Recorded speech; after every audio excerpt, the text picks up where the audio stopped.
Remainder theorem states when a polynomial p of x is divided by a binomial x minus a, the remainder will be p of a. Why, of course, isn't that obvious? So I'll show you what that means when we actually do the example.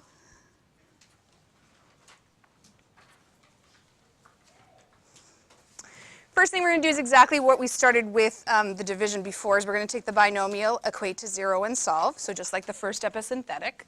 So if the binomial is x minus 3 equal to 0, x equals 3. The second step with this p of x and p of a stuff says that we take whatever the polynomial is, and we're going to sub in that value, which in this case is 3. That's what p of 3 means. So every time we see an x, we're going to put in 3.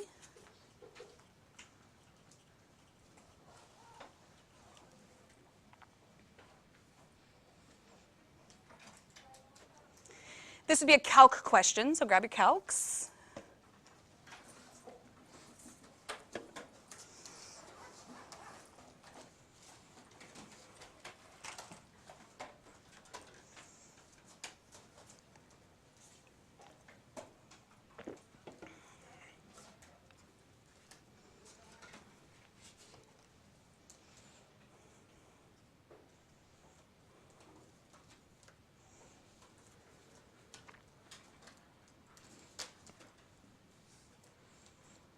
Offer 298. Looking for confirmation. What this theorem says is that if you take the binomial, equate to 0, and substitute in, whatever answer you get out, that's the remainder. That's remainder theorem. So without actually doing the division, if we were to divide, we'd end up with a remainder of negative 298.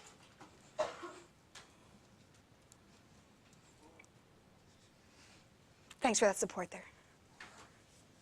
Factor theorem says that a binomial x minus a is the factor of a polynomial if and only if p of a equals 0. So first thing I just want to draw your attention to is if and only if. Theorems love to use that, and universities will use it all the time. So I just want to show you the abbreviation in case a professor does it. You're not like, what? If you see that, that's not if spelt wrong. That's the abbreviation for if and only if. So you'll see that a lot in university theorems, IFF, if and only if. Factor theorem is basically the same thing as remainder theorem. It says we're going to take the binomial, solve it. We're going to substitute in here. If we get out 0, it tells you it's a factor. It tells you it divides evenly. If we don't get out 0, what does it tell you? It's not a factor and it's a remainder. So it's really just the same thing. We want to know if we get out 0, then yes, it's a factor. If we don't get out 0, no, it's not. So example number 2 says verify that x minus 1 is a factor. Binomial equate to 0 and solve. So for this one, x equals 1. Factoring theorem says we're going to calculate f of 1. And so that's going to be 1 cubed plus 2 times 1 squared minus 1 minus 2. This, as opposed to the last, would be a non-calc question, so just take a look at the difference in the numbers. We would never expect you to do something like this without a calc. We would expect numbers like 1 and minus 1 and really easy numbers. Offer of 0. What's the conclusion about x minus 1? No remainder, so yes, x minus 1 is a factor. That would be the answer, because it's verified that it is. Yes, it is, because we got the answer of 0. If we didn't get out 0, that tells you there's a remainder, which is remainder theorem.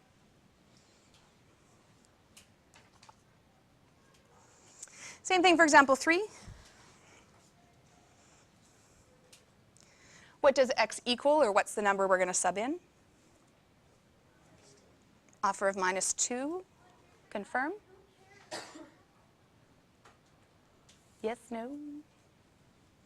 Kind of I hear. Okay, summing in minus 2, so minus 2 squared plus 3 times minus 2 minus 7. Again, something like this they would expect you can do without a calculator.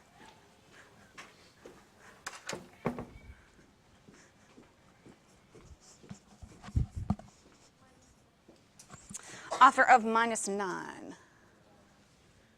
Offer of minus 15.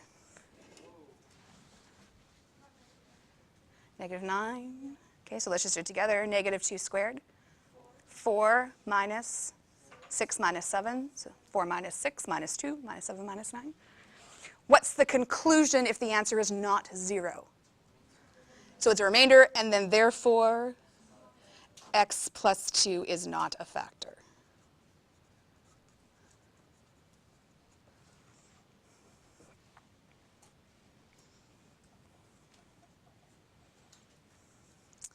Number 4 is how they can put a little twist on factor and remainder theorem.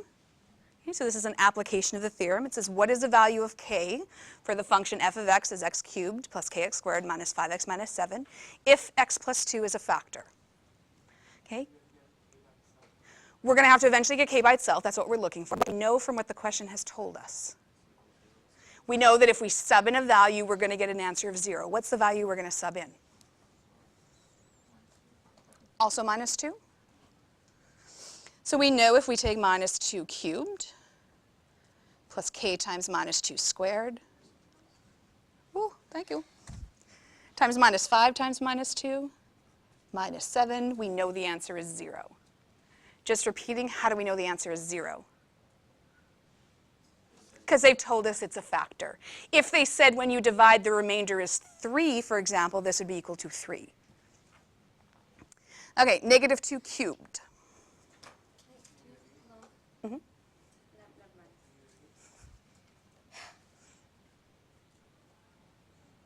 Negative 2 squared times k. Negative 5 times negative 2. And then minus 7. Again, a third example of a non-calc question, so they're not going to ask you much harder than this without a calc. Let's put our constants together.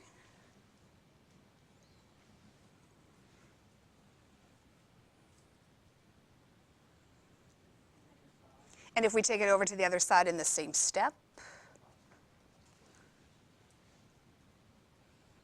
how do we isolate k? So k equals.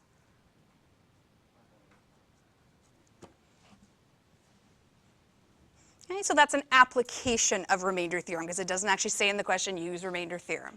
So it's just applying it to something else. That's your answer. Okay, why do we need to do all this? Well, this is what we're getting down to, is factoring higher degree polynomials. So we have factored quadratics out the yin-yang. We started in grade 9, we did it in grade 10, we did it 1,000 times in grade 11, we did it again this year. Now we're going to go higher. So now we're going to start factoring. What do we call it? What's the number with when the highest degree is 3? Cubic. Remember we met them in transformations, so we know what the graph looks like. And then we're going to go on to quartics, they're called. How many quarters are in a dollar? 4. That's why it's quartic. Okay. I think they're not in the notes. I don't even think there's one in the homework, actually. Okay, so completely factor the following function. Let's start with the cubic.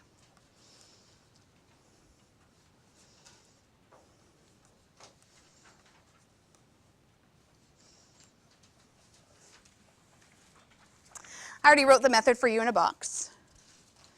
Step number 1, we're going to use factor theorem to find one factor. Then we're going to use synthetic division to find the other factors. We'll factor that answer to find even more factors, and then we'll put all the answers together. So that's why we need synthetic division. It's why we needed factor theorem. Step number 1, we are actually going to guess and check. We are going to pick a number, any number you want, and we're going to sub it in, and we're going to hope the answer comes out to be 0. If the answer doesn't come out to be 0, what do we know?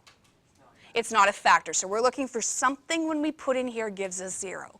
Well, we can use a bit of logic. Is the final numbers in each of the binomials have to multiply together to give us 6. So what are some factors of 6? 3, 2, and 1. And we could have negatives because there's negatives in here, which means we've got some negatives. So we could also have negative 3, negative 2, negative 1. So I'm going to put the plus minus just to show it could be any combination. So for my guess and check, for example, I'm not going to pick a number like 4. 4 is not going to work because there's no way to get a 6. 5, 10, 20. I'm going to pick numbers like 1, 2, and 3 because the final number is 6. Typically, we start with 1. If it doesn't work, we try -1. If it doesn't work, we try 2. Then we try -2. But it's got to be one of these. What number would you like to start with? Okay, so first is really guess and check with a little bit of logic to kind of narrow down what we're guess and checking.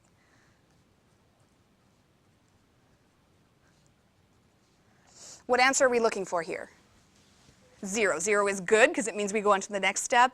Anything other than 0, we keep going.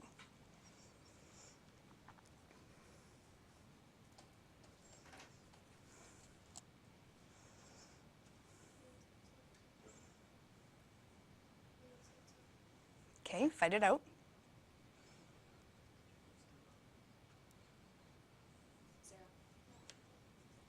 Yay, 0 makes us happy. Why does that make us happy? Because that's a factor, so it means that we've got the first answer.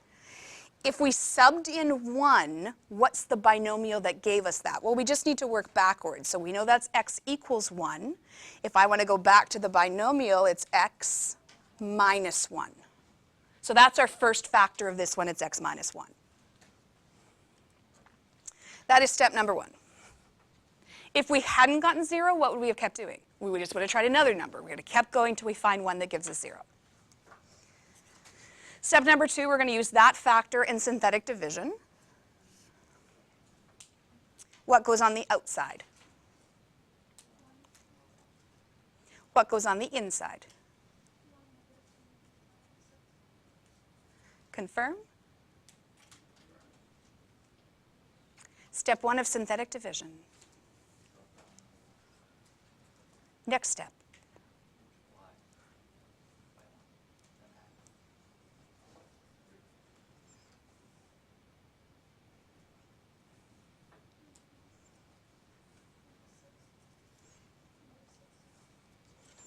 This right here has to be 0. If it isn't, you've done something wrong. How do I know this has to be 0?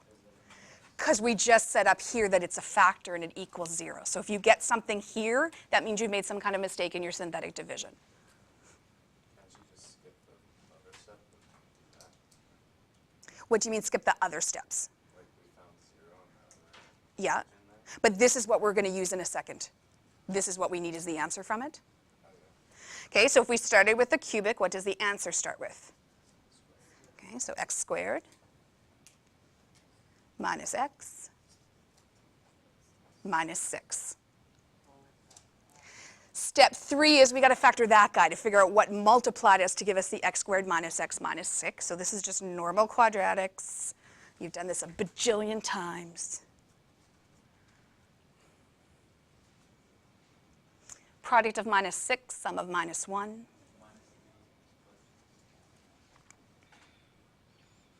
Confirm x minus 3, x plus 2.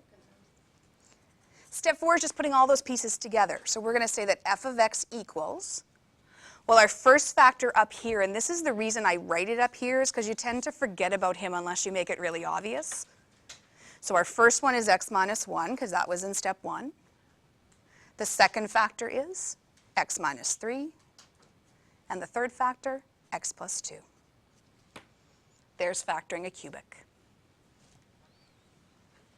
Which it makes sense when we factor quadratics, we usually end up with 2 binomials. When you factor a cubic, we usually end up with 3. What do you think is going to happen when we factor a quartic? We're going to have 4. If we factor a quintic, we're going to have 5. Doesn't quadratics seem so easy now that you've done them for 3 years? Number 6, let's do the quartic.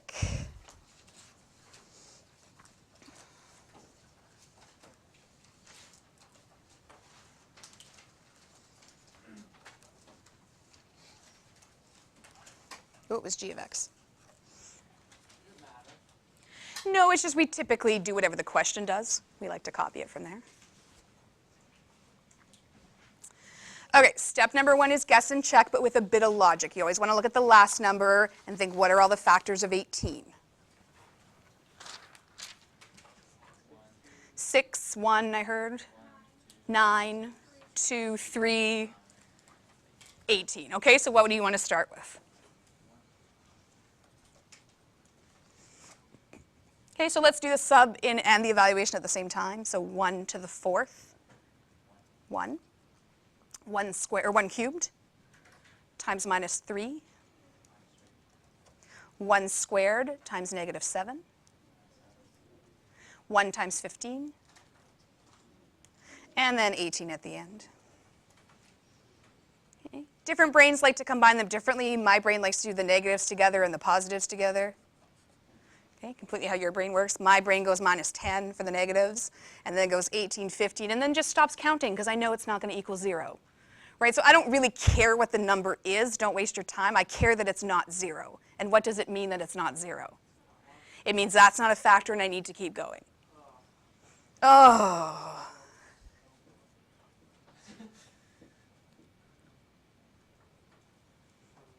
Okay? Negative 1 to the 4th. So negative 1 times negative 1 times negative 1 times negative 1. Let's try that again. Negative 1 times negative 1 times negative 1 times negative 1. Positive 1. Negative 1 cubed times negative 3. Negative 1 squared times negative 7. Negative 1 times 15. Again, I like to put the negatives together in my head, then put the positives, whatever works for you. So negative 7 and negative 15.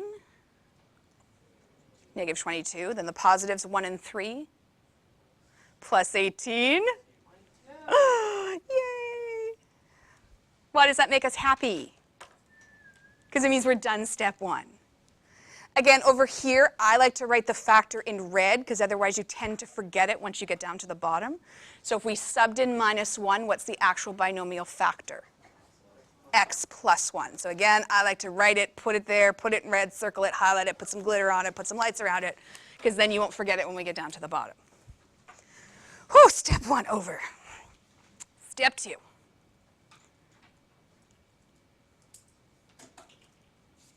Step 2. What would you like to put on the outside? What would you like to put on the inside?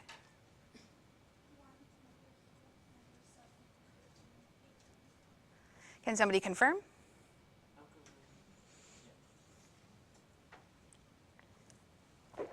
Okay, drop the 1.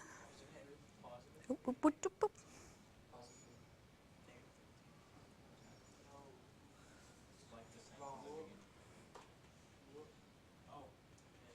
Right, we're going back to the question. We're not going to here. We're going way back up to here. Now we confirm? Okay.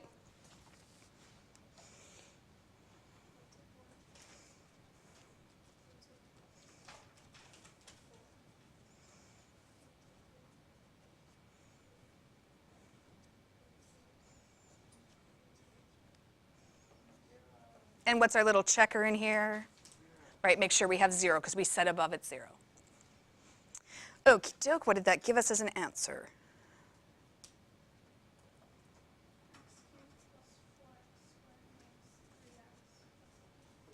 I think you just want to make one little change there.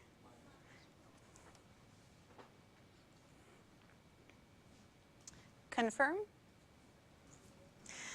How do I factor this? It's a cubic. Oh, we repeat steps 1 and 2 again.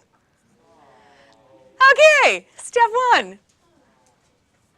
Wait, imagine we factored a quintic. Or one with something to the 6 or to the 7. Guess and check.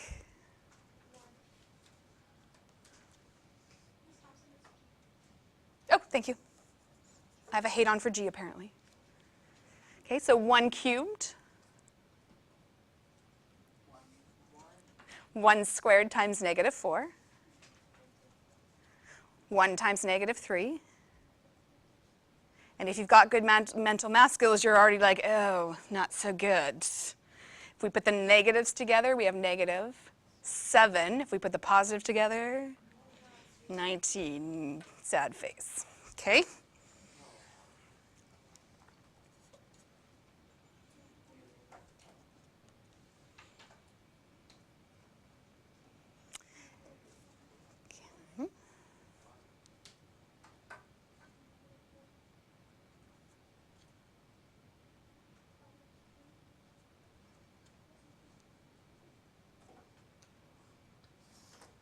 Sad face.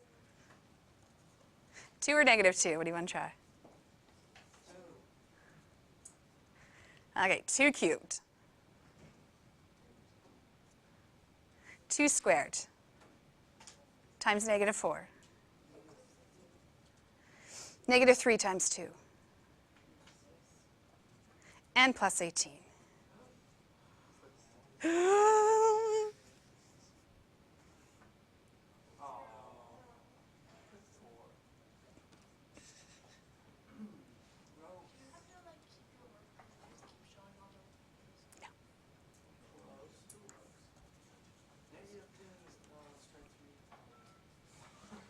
-2 or 3? I'm open to both.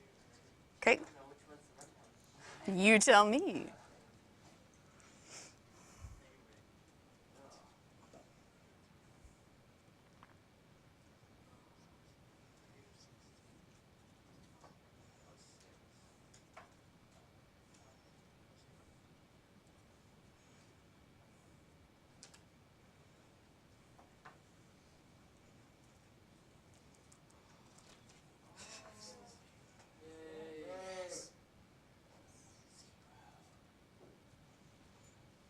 What factor is that?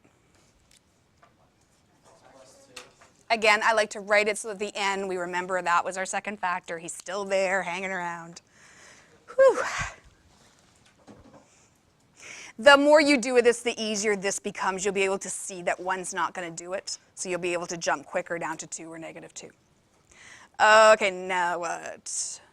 Synthetic division again. Oh, come on. I could make you do long division. What would you like to put on the outside? And the inside. Where's that coming from? Okay, so we're just going back up to our cubic.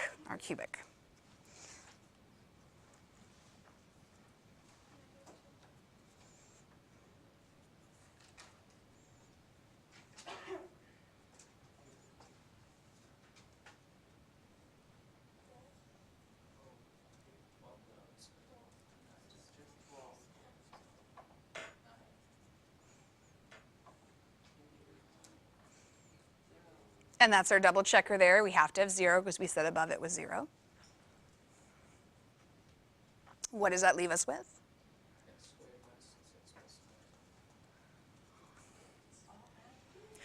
Whew, now we get to go on to step 3.